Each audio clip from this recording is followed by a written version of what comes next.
কোন এক ভাইয়া কমেন্টস করছেন, আমার লিঙ্গের আগামোটা গোড়া চিকন এবং শক্ত হয় না, কারণ কি এবং এর সমাধান কি জানাবেন প্লিজ। আসসালামু আলাইকুম, আমি প্রভাষক ডাক্তার রিক্তা পারভিন। এই কমেন্টসটা কিন্তু অনেকেই করে থাকেন, অধিকাংশ পুরুষ। এখন শুধু পুরুষই এটা করেন না, মহিলারা বলে থাকেন যে আমার হাজব্যান্ডের লিঙ্গের আগামোটা গোড়া চিকন, সহবাসে গেলে অনেক কষ্ট হয়, ব্যথা লাগে। অনেক স্বামীরাও এটাই বলে থাকেন যে লজ্জা লাগে পার্টনার স্ত্রীর কাছে যাইতে। আবার সহবাসে গেলে দেখা যায় যে আহ, আহ, স্ত্রী ব্যথা অনুভব করছে ইত্যাদি। তো এবং গোড়া শক্ত হচ্ছে না, ভেতরে প্রবেশ করলে এমনিতেই নেতিয়ে বেরিয়ে চলে আসে, শক্ত হয় না। তো এই কারণটা কি? আসলে কারণটা আপনারা কিন্তু নিজেই জানেন, আপনিও জানেন যে এর কারণটা কি।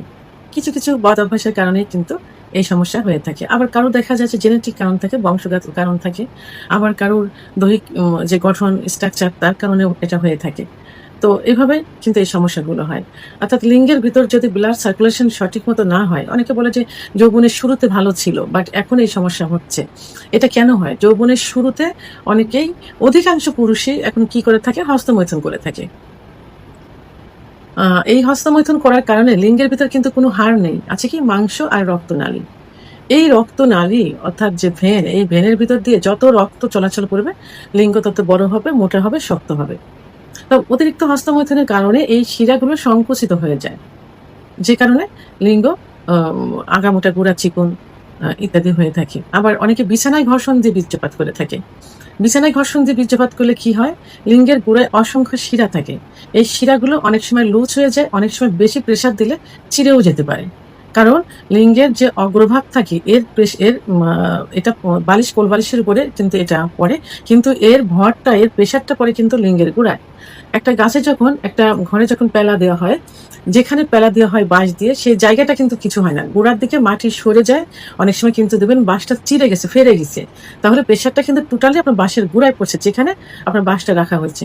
ওই পেলা দেওয়া জায়গায় কিন্তু কিছু হয়নি। অনুরূপভাবে লিঙ্গের মাথাটা পড়বে বালিশ, কোল বালিশের উপরে, এবং ভরটা পড়বে কিন্তু গোড়ায়। সেহেতু এই গোড়া আস্তে আস্তে চিকন হতে থাকে, মাথার দিকে মোটা হতে থাকে, এবং যখন এটা ধীরে ধীরে কিন্তু প্রকাশ পায়।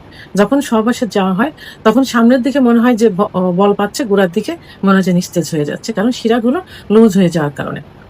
আবার অনেকে সমকামিতা করে থাকে। আল্লাহ তাআলা নির্দিষ্ট একটা জায়গা দিয়েছেন সহবাসের জন্য, মহিলাদের যোনিপথ, পুরুষের পুরুষাঙ্গ। এর স্ট্রাকচারটা কিন্তু সেইভাবেই থাকে। যখন সমকামিতা করা হয়, তখন কিন্তু যে যে পেটের সমস্ত মল বর্জ্য যে পাইপ দিয়ে বের হয়, সেই রেকটাম দিয়ে, অর্থাৎ মলদ্বার দিয়ে করা হয়। এটার স্ট্রাকচার কিন্তু একরকম না, যে কারণে এটা লিঙ্গের উপরে প্রভাব পড়ে। আবার অতিরিক্ত স্বপ্নদোষ, অতিরিক্ত যৌন মিলন, সবকিছুই অতিরিক্ত হয়ে গেলে কিন্তু লিঙ্গের স্ট্রাকচার চেঞ্জ হয়ে যায়। তো এই যে কারণগুলো, এই কারণগুলোর কারণে কিন্তু লিঙ্গের আগামোটা গোড়া চিকন, লিঙ্গ শক্ত হয় না, গোড়া তেতলিয়ে যায়, ছোট হয়ে যায় ইত্যাদি। স্নায়বিক দুর্বলতার কারণে হয়ে থাকে। পুরুষের যে হরমোন, টেস্টোস্টেরন হরমোন কমে গেলে, অর্থাৎ ভারসাম্যহীনতা হয়ে গেলে এই সমস্যাটা হয়ে থাকে। তো এখন মানসিক চাপ, মানসিক যে একটা চাপ থাকে অনেক সময়, ব্যবসা বাণিজ্য, চাকরি, পরিবারের বিভিন্ন একটা প্রেশার থাকে, একটা চাপের ভিতরে থাকে, যে চাপের থাকার কারণে কিন্তু সেক্সের কোনো ইচ্ছা হয় না, অর্থাৎ যৌন অক্ষমতা চলে আসে, সেক্স আস্তে আস্তে কমতে থাকে। এটাও কিন্তু মানসিক চাপ, দুশ্চিন্তা, এটাও কিন্তু যৌন অক্ষমতার একটা অংশ। যদি ইচ্ছা না হয়, ইচ্ছা যদি প্রবল না হয়, তাহলে ব্লাড সার্কুলেশনটা কিভাবে হয়? যখন ইচ্ছা হয় তখন টোটাল বডিতে ব্লাড সার্কুলেশন হয়, বিশেষ করে হার্টের থেকে লিঙ্গের ভিতরে, তখন লিঙ্গ দাঁড়িয়ে যায়। সেই ইচ্ছাটা যদি প্রবল না হয়, যেমন একটা নদীতে যখন বেড়িবাঁধ দেওয়া হয় যাতে পানি না যাইতে পারে, তো যখন এই বাঁধে, এই পানিতে স্রোত থাকবে না, তখন কিন্তু বাঁধটা ভাঙবে না, উপসে হয়তো চলে যাবে একটু, বাঁধ ভাঙবে না। কিন্তু স্রোতের বেগ যখন বেশি হবে, তখন কিন্তু বাঁধটা ভেঙে যাবে। তাহলে আপনার ইচ্ছা শক্তি যদি বেশি হয়, লিবিডো যদি বেশি হয়ে থাকে, তাহলে কিন্তু আপনার ব্লাড সার্কুলেশনটা কিন্তু হবে।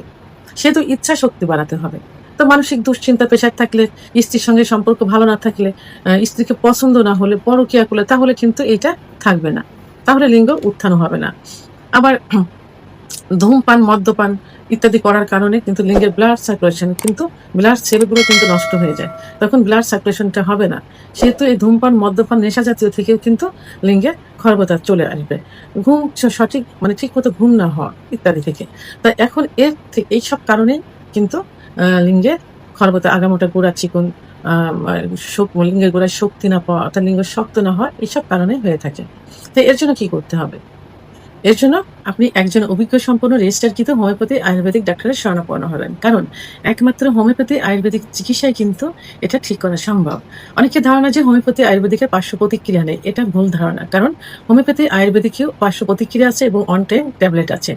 তবে এর চিকিৎসা আছে যে অন্য পদ্ধতিতে যেটাতে খুবই কম। তো একজন ডাক্তারের উপর নির্ভর করবে ডাক্তার আপনাকে কি চিকিৎসা দিবেন। আপনাকে অন টাইম দিয়ে উনার নামটা মানে ১ম এই অর্জন করতে চান না আপনাকে ভালো করতে চান। তো সেহেতু ডাক্তারের উপরে এটা নির্ভর করবে। তো আপনি এই জাতীয় ডাক্তারের শরণাপন্ন হন। আর ডাক্তার আপনাকে কিছু পরীক্ষা-নিরীক্ষা দিবেন। পরীক্ষার মাধ্যমে কনফার্ম হবেন যে আপনার সমস্যাটা কি, কেন হচ্ছে না।